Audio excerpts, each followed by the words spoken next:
Malgré les nombreuses mesures prises par l'État de Côte d'Ivoire pour lutter efficacement contre la flambée des prix sur le marché de consommation, certains commerçants véreux continuent de faire subir les populations, constat des Ivoiriens.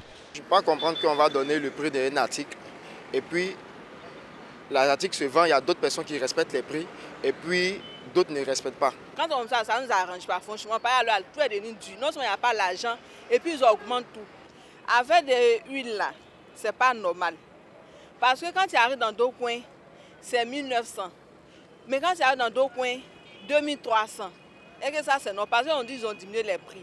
Mais je constate qu'il y a d'autres qui augmentent au fur et à mesure. Même quand on dit qu'ils ont diminué, mais les gars, même, ils préfèrent augmenter. Même il y a d'autres qui font un chauffement à perdre 150. Mais il y a d'autres qui préfèrent rester sur les 200 là. Le non-respect des prix plafonnés est aussi l'une des raisons de la cherté de la vie en Côte d'Ivoire. Quand quelque chose est 100 francs, que tu dis c'est 200, ça contribue énormément même à la cherté de la vie. Ça contribue de manière massive même au fait. Parce qu'on ne peut pas avoir un SMIC de 75 000 francs et les dépenses vont dépasser le SMIC là même au compte. Pour pallier à ce problème, le ministère du Commerce, de l'Industrie et de la Promotion des PME, en liaison avec le Conseil national de lutte contre la vie chère, a procédé le 8 mai 2023 au plateau au lancement de l'application mobile dénommée Contrôle citoyen pour lutter efficacement contre le non-respect des prix plafonnés et la vente des produits non autorisés sur le marché.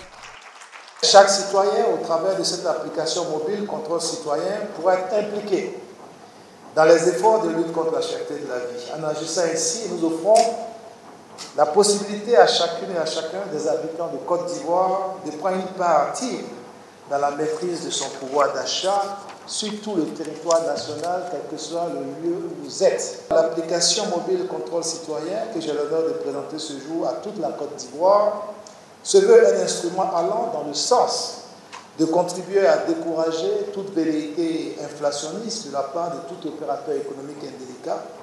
Il est donc un élément de dissuasion et de répression. À cet effet, de lourdes peines sont prévues pour ceux qui ne respectent pas les prix plafonnés. Les sanctions en ce qui concerne les infractions telles que les pratiques de prix illicites sont sanctionnées notamment par ce qu'on appelle des amendes transactionnelles qui vont de 50 000 à 100 millions de francs CFA. Il peut même encourir des sanctions comme la saisie donc, des marchandises incriminées. Et bien entendu, on peut aller jusqu'à la fermeture des magasins. Selon les chiffres du ministère du Commerce, les prix des produits sont respectés à 90% en Côte d'Ivoire.